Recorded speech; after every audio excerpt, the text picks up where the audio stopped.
This is a little unexpected. Maurice, I thought you were talking about me until you said...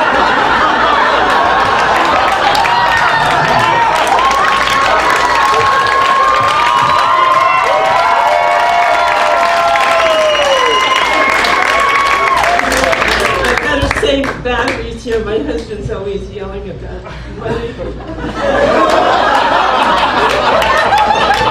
I thought you were talking about me until you said the person was 52. I just celebrated my birthday last week. 95 years old.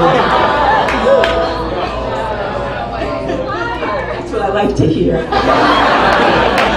I'm really a 22-year-old in a 75-year-old body.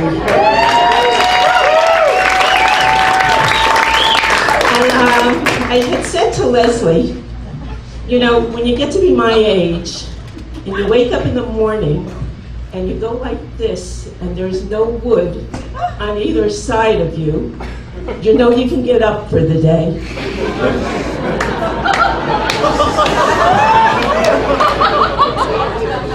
But the real reason, is anybody celebrating any, oh, you anniversary somebody, right? This month. Well, my husband and I, this month, have been married 52 years.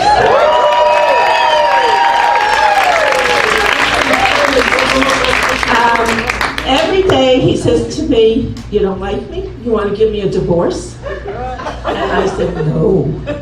And the reason is, he would be too happy. And I don't want to let him be too happy. And he promises me he'll call me every day and tell me how miserable he is, but I don't believe him. Now, the reason I had met Leslie, in fact, she's my daughter-in-law, and I just have to tell you about my son and Leslie. Anybody here from New York or New Jersey? We moved out to California 8 years ago. I don't really like to go on an airplane. I love to fly, but I don't like being on an airplane. So we had to go back to New Jersey for a wedding. And I just have to show you. You saw my walker that I used? I'm one of these mothers. I used to be a nurse. I used to be a Girl Scout leader. I'm like prepared for anything. See, I bring a, in case the lights go out, I have a flashlight. When I get up in the morning, I have a dog, one of those little Papillon Chihuahua mixtures that somebody else was talking about. And I have to walk the dog. And my walker is wonderful because it's a 3-wheel walker. I put in it my flashlight. I put in it my cane in case I come across somebody I have to hit with it or jump up or something. I have water. I have tissues. I have a little bit of money. I have one of those whistles that you blow if somebody's, coming after you. I take candy just in case I start to feel a little weak. And I'm walking out the door, and my husband says to me, "You're only going to the corner." Now, I told you this because when we went to New York, we had to get on an airplane, and I couldn't just walk out with just my suitcase. So I had my walker, and I had all my other stuff. Plus, does anybody like yogurt?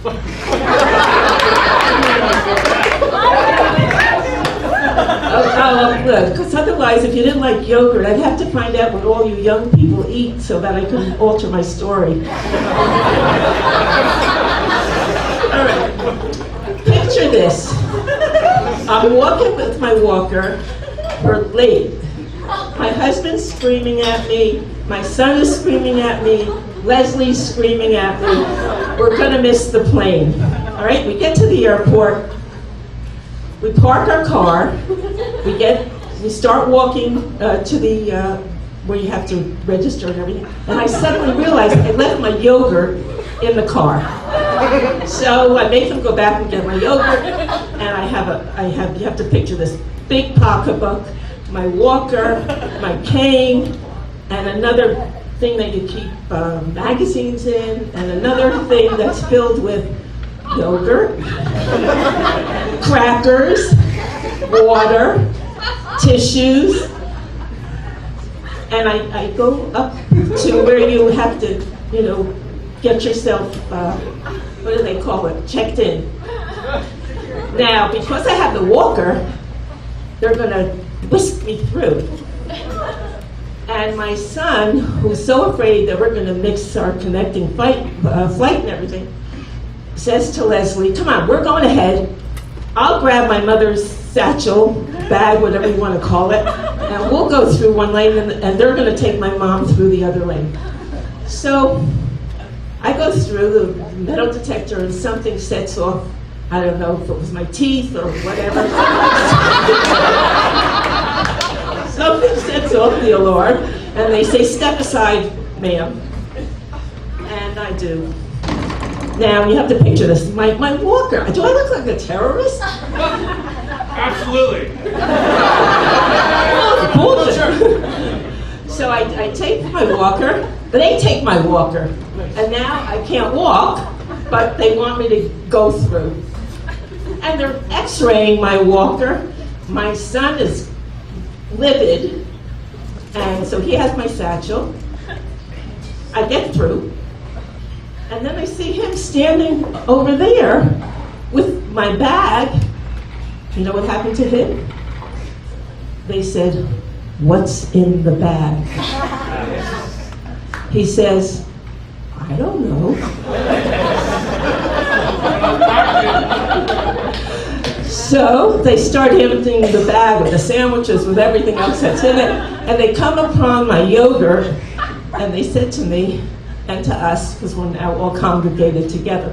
They said, who are you traveling with? He says, I don't know what's in the bag, because it was my mother's bag, and we want to get through.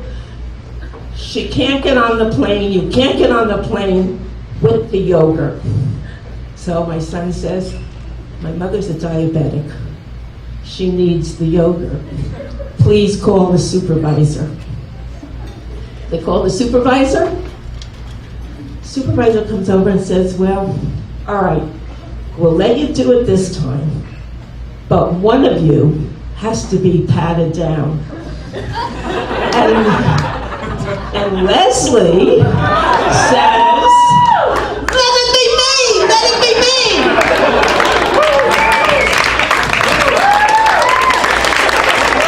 I knew I liked her right then and there.